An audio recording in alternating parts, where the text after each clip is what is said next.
Yung pala yung secret dun eh, no? Oo. Uy, ang init. Hello everyone! Lumabas ang... Bira ko lumabas dito na ganito kainit. Tingnan nyo, kakagising ko lang. Buo-buo yung aking tulog.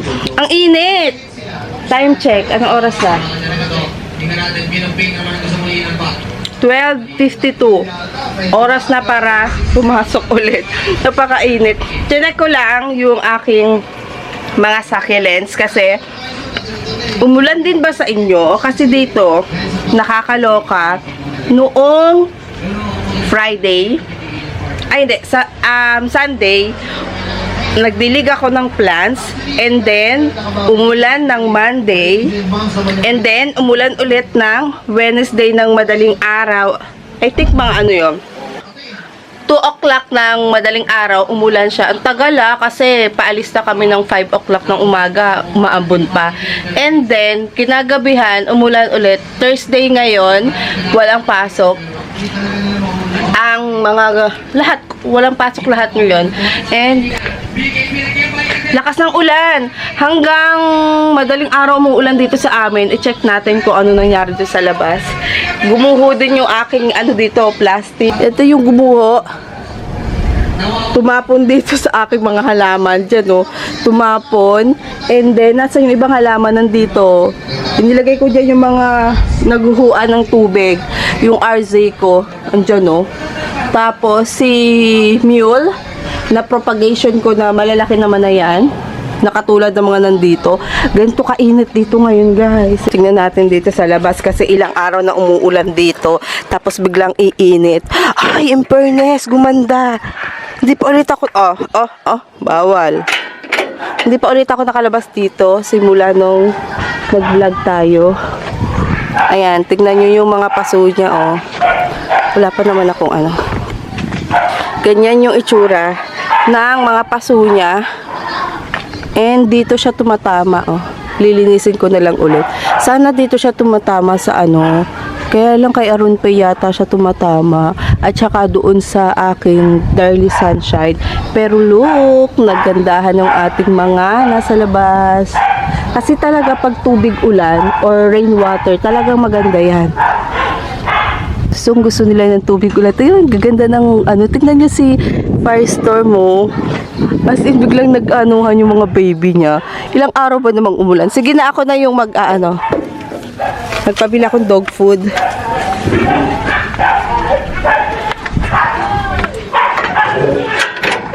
Hindi ko alam kung makikita nyo kasi against the light, ang ganda ng kulay nung ating nung ating hakuho. Naglokihan sila. Sabi ko sa inyo maganda yung naka-rain or shine. Na dapat stable Stable yung gagawin natin. Tapos tuluyan nang namatay si Coach CTI. Hindi ko alam kung bakit siya namatay.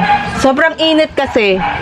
Dito buti nagawan ko ng paraan. Ang ginawa ko doon sa UV plastic ay hinati ko siya dito sa area na to. Kasi diretso yan Ang may UV plastic dito is ito lang. Hati. Tapos, ang ginawa ko doon sa pangalawang UV plastic na binili ko, diniretso ko doon hanggang dito sa dulo. Kaya lang, nung malakas ang hangin, nahati siya. So, hinati ko na diretso. Tapos, ginawan ko ng paraan. Nilagyan ko ng kung ano-ano. Ano ba yung mga nilagay ko dito para hindi siya masira? Ewan ko kung matatagal to Kasi kagabi, habang umuulan, napakalakas din ng ng hangin nung tumila. Kaya naman tuwang-tuwa ako. Dito lang ako hindi natuwa. Kaya pala namatay yung ating peperomia. Tignan nyo namatay yung aking peperomia dito. Bibili ulit ako niyan. Hindi siya namatay dahil sa init. Namatay siya dahil nga naguan. Ilang araw na. Tapos ito rin. Namatay din. Ano ba yan? Tingnan natin si Nana Hukumini natin. Tingnan nyo. Hindi talaga ako mabuhay ng Nana Hukumini. Huwag ka na mamatay. And dahil ganito, is tatanggalan ko siya ng babies. Aalisan ko siya. Yan So, ito yung gagawin natin mamaya. Aalisin ko yung mga babies. Kasi sobrang dami. Babawasan ko lang siguro dahil lilipat ko siya ng paso. And super crowded naman ng kanyang halaman dito. And alam nyo na, pag pinugot natin yan, mas lalago pa. Kaya ang ganda sana kung ano siya kung ililipat ng ganyan. Kaya lang naaanuhan ako, nadadamihan ako dun sa kanyang babies. So, babawasan natin yan. Maganda rin namang bawasan bago ko iripat. Kaya lang, paano ko to iriripat? Nabasa yung lupa. Bilad nga natin. Ayan o, nabasa. Kasi nga, natapunan ng tubig. Wala pa naman itong butas. Kaya hindi ito hindi ito tutuyo. Puro lavarak yan, pames. Lavarak, pames, and vermicast. So, I'm back, guys. At ngayon naman, past 3 o'clock na. Ngayon ko palang i-start to. Kasi ngayon lang nawala yung araw. So, eto ay sino nga ba to? Ilalagay ko na lang dyan yung pangalan nito. Blade Runner ata ang pangalan nito sa Benguet. So, comment down below kung ano talaga yung pangalan niya. Kasi, alam nyo guys, pag sa iba-ibang lugar, iba-iba talaga yung name nila. So, ang gagawin ko dito, pakita ko lang sa inyo ha. Yan. Ang gagawin ko dito sa ating succulent na to is ikakat-cut ko siya para naman mag-giveaway doon sa mga nasa loob na pops. Plus, para madali siyang mabuhay dito sa atin. Kasi as you can see, bago pa lang siya dito sa area ko. Plus, tuyo naman na yung potting mix niya. Kaya lang kasi, natatakot ako na pag niripat ko siya is mamamatay lahat. So, ang gagawin ko, dahil gusto ko nang marami ako nitong Blade Runner. Kasi first time kong alagaan to. And yung ibang mga pinropagate ko dito, kahit na summer, is successful naman. So, ipapakita ko yun mamaya kung ano yung mangyayari pag nakat na natin yan. So, ikakat nyo lang siya sa area na maabot ng gunting. Kasi guys, eto talaga.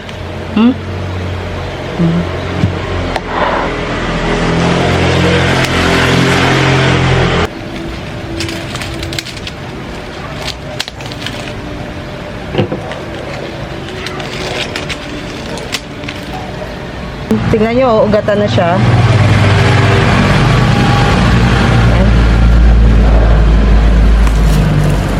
Hindi ko kasi alam kung si Blade Runner ba is maselan sa Lowland kasi first time lang natin sa kanya. Kaya naman, kung maselan siya at meron na akong mga pinropagate dito, is at least, 'di ba, meron tayong mabubuhay na ilan. Hindi naman lahat 'to siguro mamamatay. So, tinanggalan ko lang sila ng mga pop. Okay na 'to. Eto na yung na-harvest ko. Yan, napakabilis lang, no? Napakadami nating na-harvest. 1, 2, 3, 4, 5, 6, 7, 8, 9, 10, 11, 12, 13, 14, 15, 16. 16 maliit. So, napasama lang siya. And then, tignan nyo naman, napakadumi niya. At ito po is papamahayan niya ng mga millibugs for sure. Kaya kailangan natin siyang tanggalin. And guys, don't worry kasi etong mga pinagkata natin dyan, magkakaroon pa rin siya ng pops. Kaya dun sa mga nanghihinayang, bakit ko ikinat, is magkakaroon pa rin siya dyan ng pops. Or mga babies. Dadami pa rin to. Gupitin natin tong isang to. Kasi ito is nag-iisa-isa na. Tapos, etong mga etiolated, hayaan na natin dyan. Etiolated siya, guys, kasi hindi siya naaarawan. So, eto, napakadami. Tatanggalin, lilinisin ko lang to. And then, eto, i-air dry ko siya. So, eto, isa-set aside muna natin kasi lalagyan ko ng mga rooting powder yung ating mga pinagputulan. And, syempre, eto, isa-set aside natin sa area na hindi siya maaarawan, mauulanan, or matutuluan ng tubig. Especially ngayong summer, dapat is nasa area sila na mahangin. Kasi, syempre, may mga sugat yan yung pinagputulan natin na yan. And, saka ko na lang to iriripat. Yung kanyang potting mix is parang garden soil ata to. So, hindi natin alam kung sa Lowland ba is madali siyang alagaan. Kaya nagtira na lang ko ng dalawa. Pero yan, honestly, ito is magiging clump din siya pag nabuhay. Lagyan lang natin siya ng rooting powder. Actually, itong rooting powder ko, ilang taon na to sa akin. Siguro mga 3 years. Hindi ko alam kung expired na to. Na-expired ba ang rooting powder? Tingnan nyo, oh, buo-buo na siya. Kasi yung isang rooting powder ko natuluan ng tubig. So, naghanap lang ako ng rooting powder. Etong mga to is mga bigay-bigay lang sa ating na seller. So, eto po pwede mo na siyang ano ba tawag yan? Itanim after matuyo kasi may ugat na siya eh. Pinutol ko lang to. And kung wala kayong rooting powder, pwede namang wala. Ako, kaya lang ako naglalagay kasi nga meron tayo dito. And mas okay pa rin sa akin yung cinnamon powder, guys. Kasi si cinnamon, pansin ko, is mas madali siya matuyo. After ilang oras lang tuyong-tuyo na, pwede nyo na agad siya itanim. Syempre, itatanim nyo to sa tuyong potting mix. Kasi, pagbasa or may moisture yung potting mix na gagamitin nyo dito, sisip-sip yan ng tubig kasi hindi niya alam kinat siya, especially itong mga succulents natin. Yan, hindi nila alam na kinat sila and then sisip-sip ng tubig, mabubulok yung mga sugat na yan.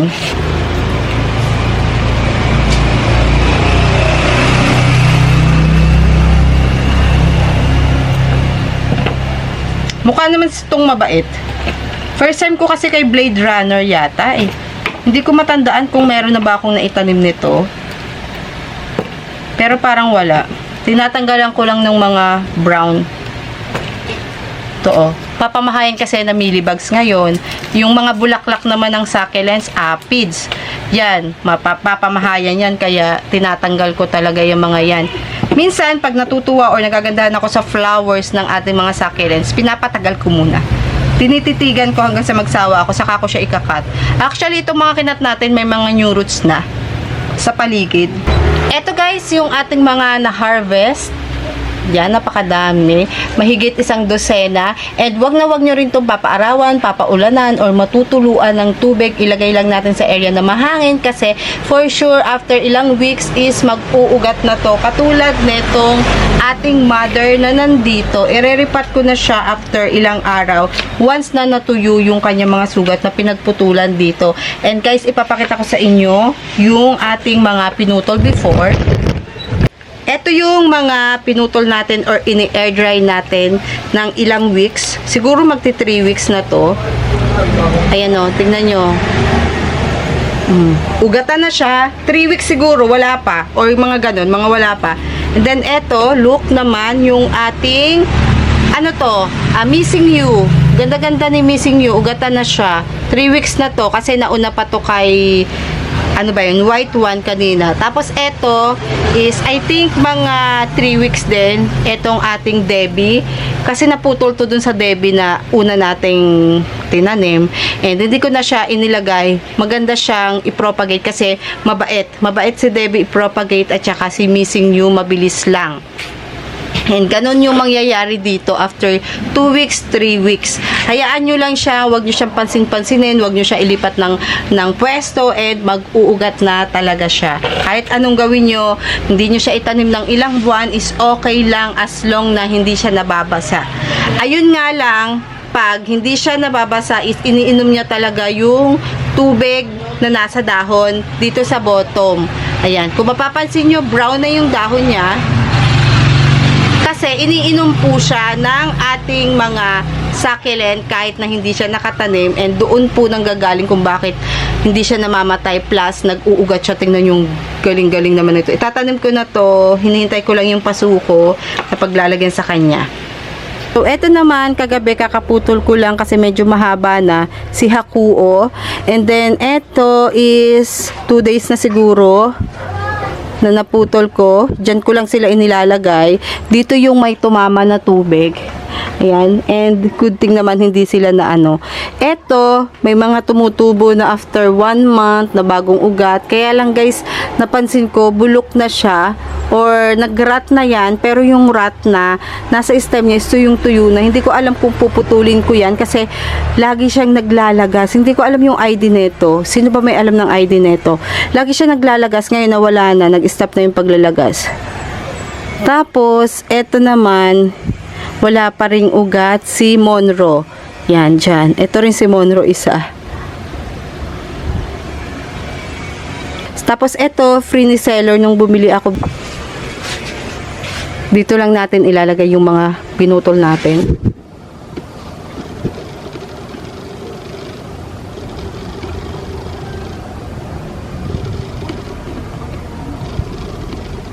I-update ko din kayo pag ito ay nagkaugat-ugat na. 2 weeks yan, meron na.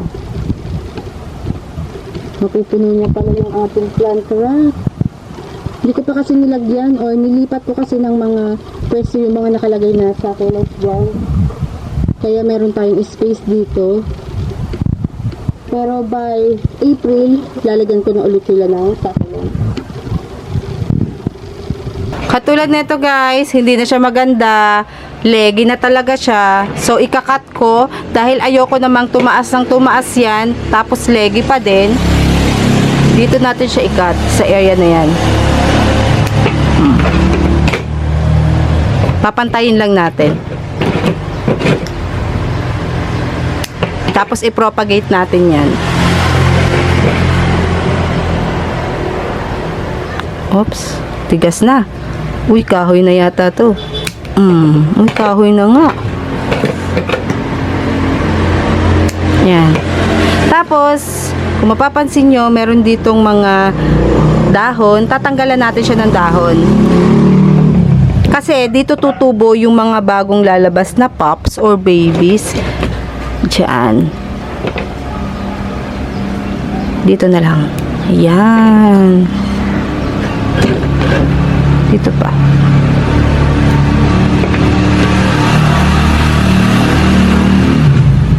Tapos eto, papaugatan lang din natin. Tatanggalan lang din natin ang dahon sa dulo para naman maitusok natin siya. Syempre, wag niyo itatapon yung mga dahon na to kasi magagamit natin yan. Tutubo pa rin yan. Hindi ko lang alam kung mabilis ba tong i-propagate.